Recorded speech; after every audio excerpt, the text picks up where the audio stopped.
Nós não temos aí um código único do direito administrativo. Nós temos vários códigos. E a divergência existe na doutrina sobre a possibilidade ou não de se codificar o direito administrativo. A primeira corrente é a corrente da não codificação. Não codificação. São autores que entendem que, em razão do modelo federado que nós vivemos, seria impossível codificar o direito administrativo brasileiro. Por quê? Conforme vocês aprenderam lá no direito constitucional, e é importante vocês fazerem uma revisão sobre esse tema, anotem aí no cantinho do caderno de vocês, tá? Matéria do direito constitucional não tem como a gente revisar aqui, mas é extremamente importante essa matéria para o direito administrativo, tá? São as competências constitucionais dos entes federados. Competências constitucionais dos entes federados. Essa matéria está onde no Código, na Constituição Federal? Está ali do artigo 21 e seguintes. Artigo 21 e seguintes da Constituição Federal. Professor, mas por que isso é tão importante para o direito administrativo? Porque são esses artigos do texto constitucional que vêm falar sobre as competências legislativas e administrativas, materiais e não materiais, dos entes federados. Então, boa parte do que nós vamos tratar está nesses artigos. Começa nesses artigos do Código da Constituição Federal. Então, essa primeira corrente, né, que fala da não codificação, vem, opa, peraí, ó, é impossível codificar o direito administrativo brasileiro. Por quê? Porque nós vivemos um modelo federado. Como que nós vamos colocar dentro de um único código, todas as vontades da União, de todos os estados, do Distrito Federal e dos quase 6.000 municípios, né? Então, para essa corrente, a codificação é algo muito distante, em razão do modelo federal. A segunda corrente, a codificação parcial, é justamente o que nós já estamos vivendo hoje na prática. O que nós vivemos na prática é uma codificação parcial do direito administrativo. O que eu falei para vocês? Que nós temos várias leis esparsas e que nós temos vários códigos, que são verdadeiros microsistemas administrativos. Nós temos o Código Brasileiro de Aeronáutica, que é um código de direito administrativo. Nós temos o Código Florestal, que é um código de direito administrativo, em que pese nós não vamos estudar o Código Florestal aqui. Vocês vão estudar lá no direito ambiental. Tá? O Código de Minas, o Código de Águas, né? O Código de Caça e Pesca. São códigos que versam sobre normas administrativistas. Então, hoje, nós já vivemos essa segunda corrente. De fato, né, nós estamos aí vivendo a corrente do direito administrativo, da codificação parcial do direito administrativo. E a terceira corrente é a corrente da codificação, que defende a codificação. Professor, mas me pareceu tão fechadinha a ideia da primeira corrente, da impossibilidade de se codificar. Como que se defende a codificação? E pasmem, a maioria da doutrina atual, a grande maioria dos doutrinadores, defendem a codificação. Ah, então por que ela não ocorreu ainda, professor? Porque não tem vontade política para isso. Não existe movimentação política, não existe vontade política para a verdadeira codificação do direito administrativo brasileiro. Bom, mas de cada 10, 9, 8 doutrinadores defende a codificação. Mas como seria possível a codificação do direito administrativo? Sendo criado um código que verse sobre questões apenas gerais. Só temas gerais. E não atacando a competência específica de cada ente federado. Se a gente tem um código administrativo que tem normas gerais, não teria problema nenhum, nós não estaríamos contrariando o modelo federado. É simples. Acabei de falar para vocês que a Lei 8.666/93, que é a Lei de Licitações, ela fala de forma geral sobre as regras que devem ser seguidas por todos os entes federados, sobre licitações e contratos. Então, por que não? Né? A doutrina vem e fala, por que não não criarmos um código de direito administrativo que tenha temas gerais, que são de interesse da União, que são de interesses comuns, né, da União, dos estados e de todos os municípios. Não seria problema, mas como eu disse para vocês, em que pese grande parte da doutrina defenda essa última corrente, nós estamos muito distantes de uma codificação nesses moldes do direito administrativo, em razão da ausência total de vontade política para que isso ocorra. Tá joia? Então, primeiro ponto da nossa matéria, codificação do direito administrativo. 3 correntes. Primeira corrente, não codificação. Por que não seria possível não a codificação? Porque nós vivemos um modelo federado. Segunda corrente, corrente da codificação parcial, que é exatamente o que nós vivemos hoje no nosso Brasil. Codificação parcial são temas específicos que já tem aí o código, né? Um código como, por exemplo, o Código Brasileiro de Aeronáutica, Código Caça-Pesca, Código de Águas, né? Mas Código de Águas, né? Quando a gente está na sala de aula, né? Na nossa atividade presencial, eu estou dando essa aula, estou falando sobre Código de Águas, eu peço para o aluno pegar a garrafinha de água mineral. Né? Na garrafinha de água mineral, se você vai lá na garrafinha de água mineral, depois por curiosidade você faça isso, está lá assim, ó, concessionária, né? A Indaiá, a Skin, né? As engarrafadoras são concessionárias. Por que concessionária? Simples, porque a água é um bem público, é domínio público, a água mineral ela é engarrafada mediante concessão. Por quê? Porque ela não é do cara que tem a terra lá onde tem a mina, ela é da União, né? Então ela tem que ser explorada mediante concessão do Estado, né? Então, por isso, a importância de um código de águas, e não só isso, né? Só um exemplo para vocês trazerem para a vida prática aí do direito administrativo. Então, nós temos essa segunda corrente da codificação parcial e nós temos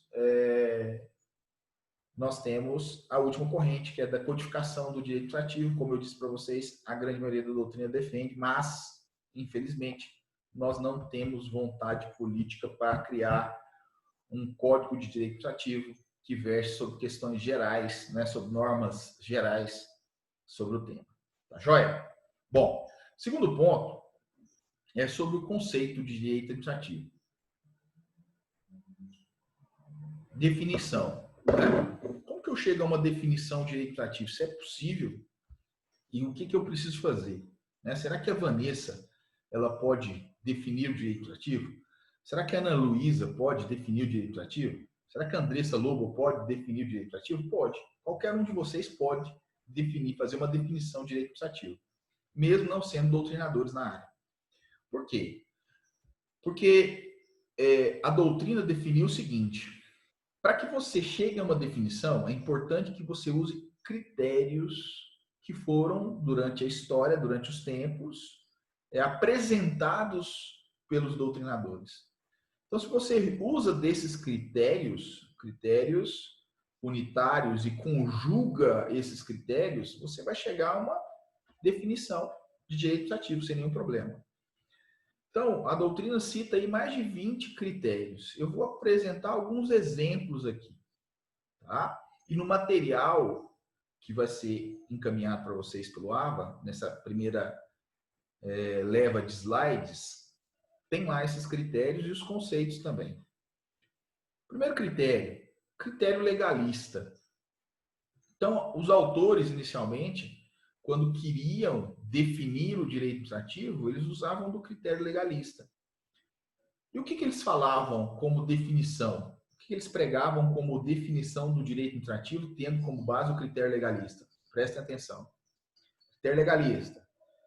Direito administrativo é o ramo do direito público. Direito administrativo é o ramo do direito público que tem como objeto de estudo a lei administrativista. Tá certo esse conceito? Tá. Mas ele define totalmente o direito administrativo? Não.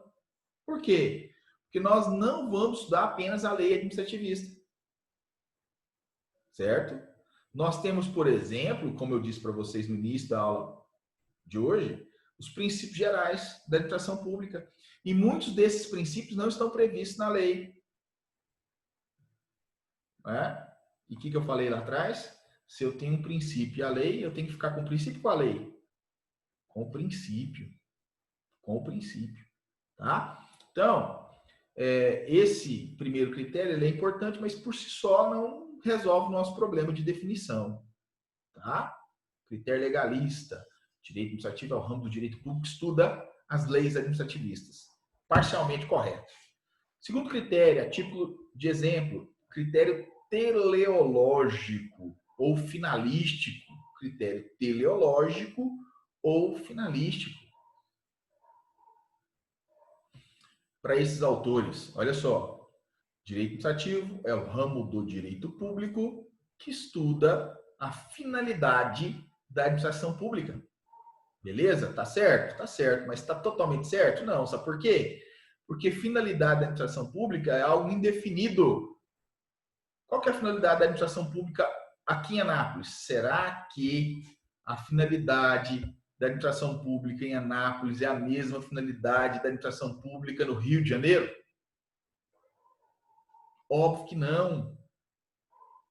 Tá? Será que a finalidade da administração pública em Anápolis é a mesma finalidade da administração pública em Belém? Óbvio que não. Tem um cerne comum? Óbvio que sim. Tem um cerne comum, conforme critérios definidos no texto constitucional. Mas será que é a mesma finalidade? Gente, finalidade da administração pública, conforme vocês vão ver nos slides, é o bem comum, interesse coletivo. Será que o interesse coletivo em Anápolis é o mesmo interesse coletivo em Redenção? Em São Luís? Óbvio que não. Então, Equipes tem um cerne comum, não é a mesma coisa, não pode ser a mesma coisa. Então, esse segundo critério também ele nos ajuda, mas só ele sozinho não resolve nossos problemas.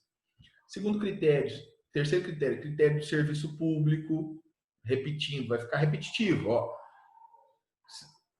Direito administrativo, com base no critério de serviço público. É o ramo do direito público que estuda o serviço público. Mas é só serviço público que a gente vai estudar? Não. Né? Critério do agente público, ramo do direito público estuda os agentes públicos. Mas é só isso que a gente vai estudar? Também não. Então perceba, o que a doutrina fez? Olha, o que a doutrina percebeu? Olha, para chegar a uma definição, eu preciso conjugar esses critérios. Então são critérios conjugados para se chegar a uma definição de direito administrativo.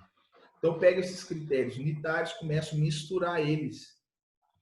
O conceito que está no material para vocês são dois conceitos, são duas definições que está lá no slide que vocês vão ter acesso. Primeira definição, a definição da professora Maria Silva Zanella de Pietro. A segunda definição, a definição do professor Eli Lopes Meireles. Definição do professor Eli Lopes Meireles. Vocês vão perceber que eles usam de forma conjugada esses critérios que nós estamos discutindo aqui. Critério da relação jurídica, critério teleológico, né? Mas de forma geral, o direito administrativo, gente, é um ramo do direito público que está vocacionado a estudar esses temas relacionados à administração, relacionados ao Estado. São vários os temas. Por isso, a necessidade de se conjugar esses critérios. Tá certo? Bom, e por que eu posso afirmar, Letícia, que o direito administrativo é ramo do direito público? Por que eu posso fazer essa afirmação? Qual é a característica do direito administrativo que me permite afirmar que o mesmo é um ramo do direito público? Vocês sabem? E isso você vai aplicar para todo e qualquer ramo do direito, tá bom?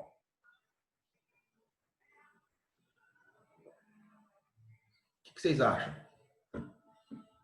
Fala aí, Andressa, seu áudio está cortado. Você tem que abrir o áudio. Foi mal. Professor, não seria justamente o fato dele estudar um serviço público? Porque ele vai estar envolvido dentro Mas é só o da serviço definição. público?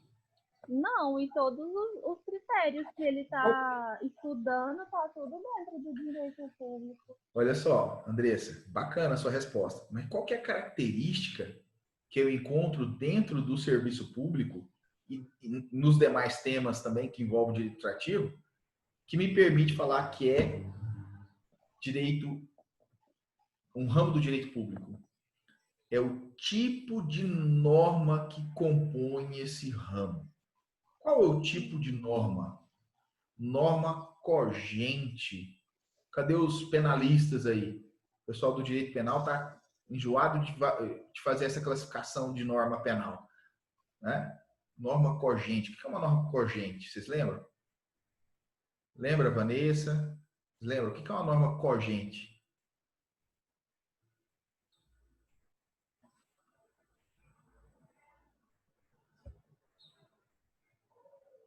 Lembra não? Vamos lá, ó. Norma cogente é aquela de cunho obrigatório. Isso mesmo, a Ana Luísa respondeu aqui. Obrigatória. É aquela obrigatória. Norma cogente é aquela de cunho obrigatório. O Estado não pergunta se você quer cumprir, ele impõe. Você tem que cumprir. Então, todas as. Está passando um carro de som aqui do lado da minha sala no escritório.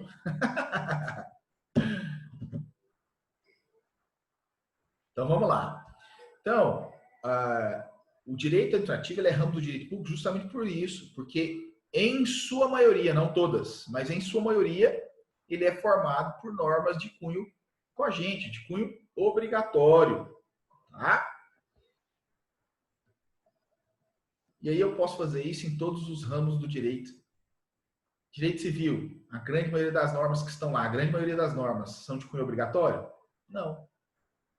Né? Direito penal, a grande maioria das normas que estão lá, não é de cunho obrigatório? Então aí você vai fazendo essa análise para afirmar se é de direito público ou se é de direito privado. É óbvio que hoje, só um minutinho, gente, deixa eu fechar minha janela aqui.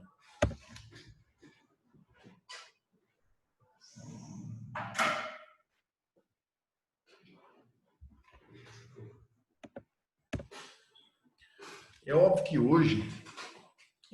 que hoje, essa classificação, né, direito público, direito privado, ela é muito mais para definição acadêmica do que para propriamente atividade docente, atividade prática, né? Hoje nós temos muito mais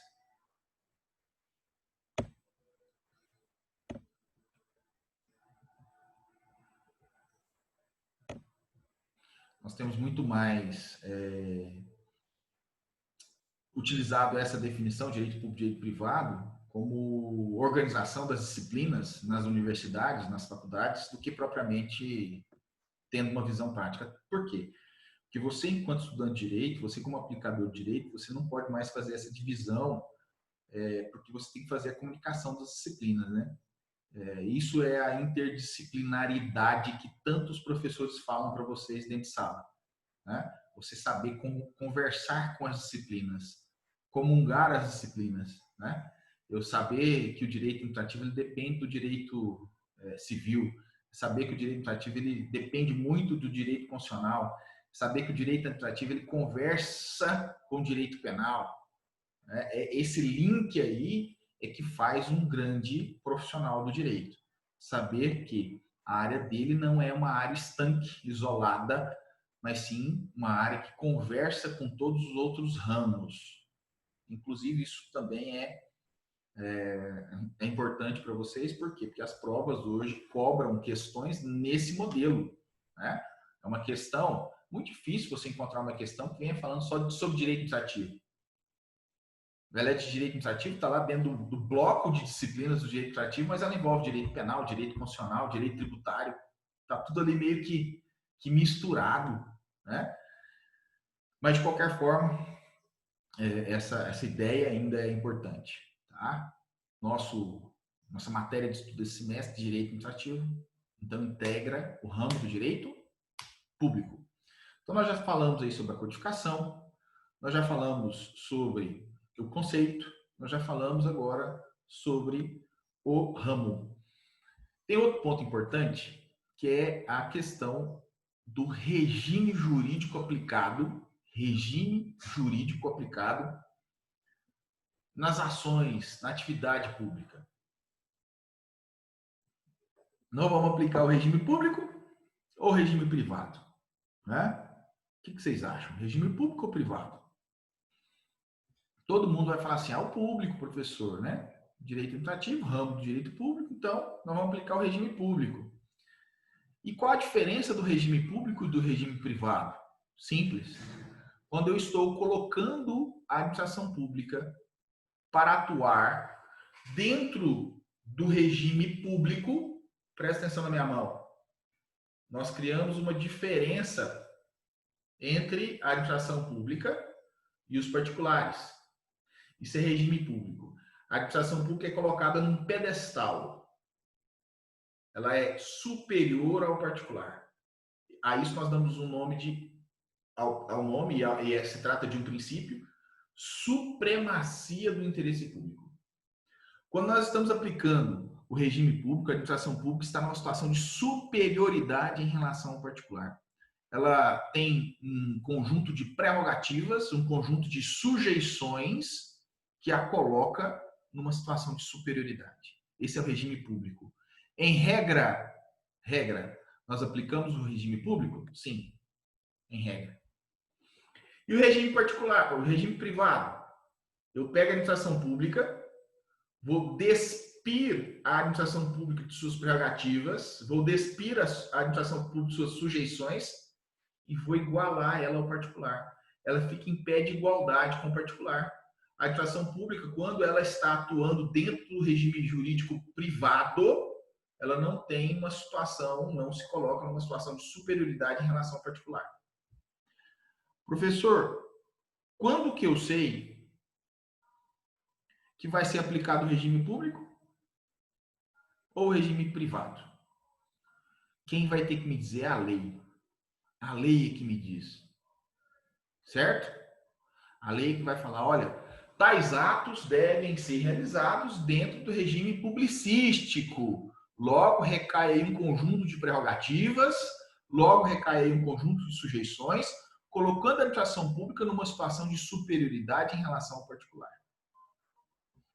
Por outro lado, quando a lei falar que deve seguir o regime privado ou pode seguir o regime privado, o Estado se iguala ao particular e nós vamos aplicar o regime privado. Qual que é a lei do regime privado? A lei básica do regime privado?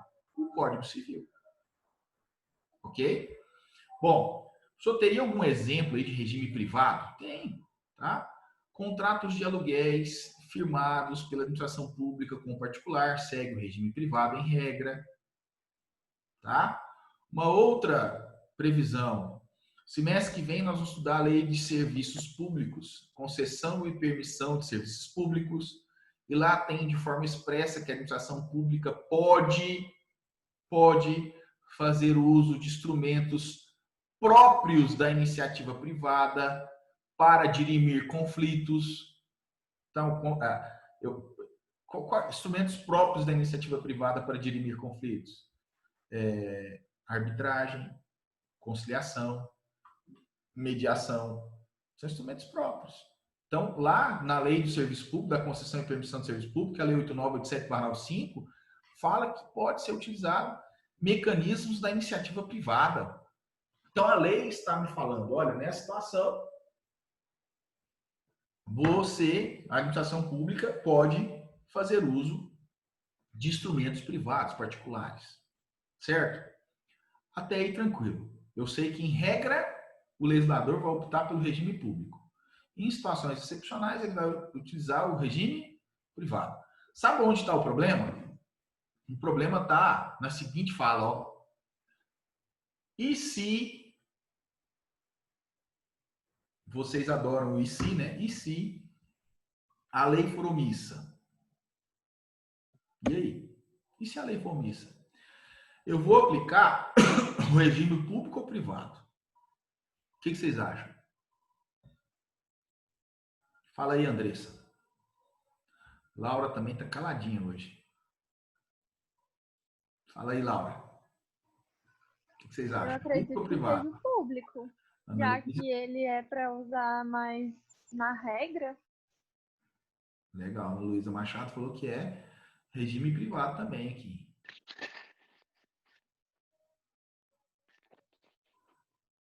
E aí, vocês acham que a Ana Luísa tá certa? Ou seria o público? Por que a Ana Luísa tá certa? Olha só, presta atenção aqui. Qual que é melhor para o particular? O público ou o privado? Em particular, qual que é o regime mais gravoso? Qual que é o regime mais gravoso? O público ou o privado? O regime público é mais gravoso. Eu posso impor a uma pessoa um regime mais gravoso sem previsão legal? Não posso. Não. Exatamente. Então vem a professora Maria Silva Zanella de Pietro e fala assim, olha, realmente, nós estamos falando de direito público. Então, em regra, o regime a ser aplicado é o público. Mas quem vai definir isso? A lei. A lei pode trazer algumas situações onde será aplicado o regime privado. Então, a regra é essa, tem que ter previsão legal. Mas se o legislador for omisso, esquece essa regrinha e pensa no regime mais gravoso. Qual que é mais gravoso? O público ou o privado? O público. Então, eu posso impor o regime público que é mais gravoso ao particular sem previsão legal? Óbvio que não. Então, voltamos para o regime privado. Tá joia? Esses são os ensinamentos da professora Maria Silvia Zanella de Pietro. Tá joia? Bom, essa é a aula de hoje. Tá? Nós fizemos aí uma introdução sobre o nosso direito administrativo, falamos sobre o nosso plano, né? E agora, nesses últimos 7 minutos, eu vou abrir para vocês fazerem perguntas sobre o que nós discutimos até aqui.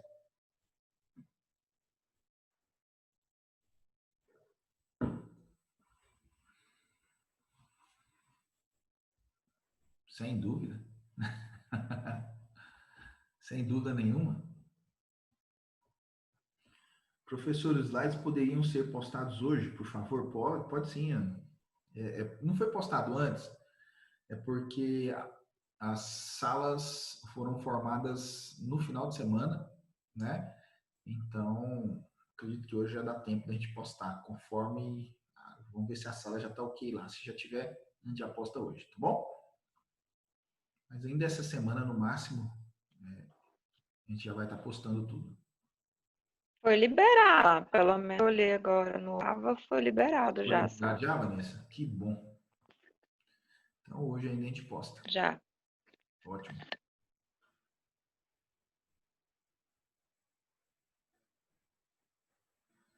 Perguntas? Estudar mesmo, né, professor? Da próxima, provavelmente na próxima aula deve ter. Oi? Estudar mesmo? Provavelmente a próxima aula deve ter. Ah, que bom. Tem que ter muita pergunta. Professor, Oi? o senhor disse que a lei básica do direito do regime privado vai ser o Código Civil. Sim. Aí do regime público vão ser essas leis? Não tem uma lei básica. Ah, tá. Ok, obrigada. Aí é muita lei mesmo. A Ana Luísa perguntou aqui, as 4 perguntas já foram postadas de hoje? Não, ainda não, viu, Ana? Na verdade, a partir da semana que vem que vocês vão ter essas perguntas, tá? E essas perguntas, professor, a gente vai enviar para o senhor ou vai deixar enviar em um dia No específico? próprio AVA, né? Bom dia, professor. Vamos Meu primeiro dia hoje, né? Saudar aí a turma. E geralmente o primeiro dia a gente fica um pouco. Foi difícil conseguir o WhatsApp da turma, mas graças a Deus deu tudo certo. Como eu cheguei um pouco atrasado, não sei se o senhor comentou ou não, Em termos de livros, né, que são vários livros de direito administrativo que nós temos hoje no mercado, tem alguns, né, que o doutor poderia estar indicando que seria assim, o ideal? Vamos lá, João. Tendo uma visão acadêmica e tendo uma visão para concurso público. Tendo uma visão acadêmica, eu posso indicar para vocês o livro do professor José dos Santos Carvalho Filho. Tendo uma visão para concurso público, o livro do professor Matheus Carvalho. Nós falamos de vários livros aqui, viu, João Bosco? Mas, assim, para compra, né? Vamos ficar com um desses dois aí. Matheus Carvalho é excelente autor, tá? Não só... Estou falando assim, não que ele não seja um doutrinador, ele é também, né? Mas é um dos caras mais novos aí, né? Da doutrina administrativista, é um cara mais recente, né? Ele é procurador, ele mora no Nordeste, eu esqueci qual a cidade, não sei se é Recife, mas é um grande autor de direito administrativo e vai atender com certeza aos anseios daqueles que estão tentando o concurso público. Professor, o livro do Matheus Carvalho de 2018 fica muito desatualizado? Teve muita mudança? No 2018 dá para você usar, Luana. 2018 dá para você usar sim, tá? Tá bom, obrigada. Como eu disse no início da aula também, pode ser, né? Pode ser que surja aí uma nova lei de licitações, né?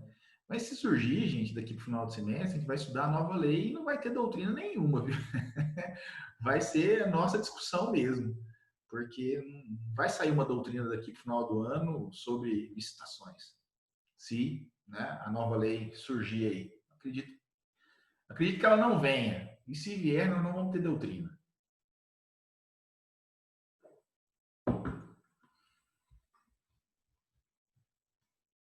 Perguntas?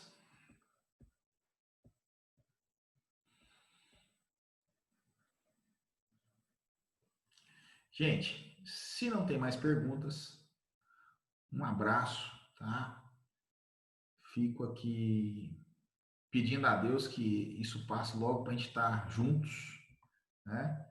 Mas por enquanto, é dessa forma que a gente vai tocar, né? Remotamente. Mas perceberam, o conteúdo vai vir. Tenha certeza disso. Tá? O conteúdo será todo ministrado. Vocês fiquem à vontade para parar a aula, fazer pergunta. Tá? É óbvio que os microfones, no geral, vai ficar desligado, para não atrapalhar, né? Mas quem toma dúvida pode abrir o microfone no meio da aula e perguntar como se nós estivéssemos presencialmente mesmo. Tá? Não tenha receio, você não atrapalha fazendo pergunta, você não tira a minha concentração fazendo pergunta, muito pelo contrário, é importante essa interação, dá um dinamismo melhor à aula, tá? Fica mais interessante, tá? E um bom semestre para todos vocês. Volto a reafirmar que o WhatsApp, o grupo do WhatsApp é um grupo que foi formado com o objetivo de facilitar a nossa comunicação, tá? Não é o veículo oficial da instituição, mas qualquer dúvida, ou vocês mandam pelo veículo oficial, que é o AVA, mas pela facilidade, pela praticidade, vocês podem mandar também pelo WhatsApp, que eu vou estar respondendo vocês o quanto antes. Tá bom? Ok? Então tá joia. Um abração, fiquem com Deus. E Obrigada, professor. a próxima segunda. Deus quiser. Obrigada. Nada.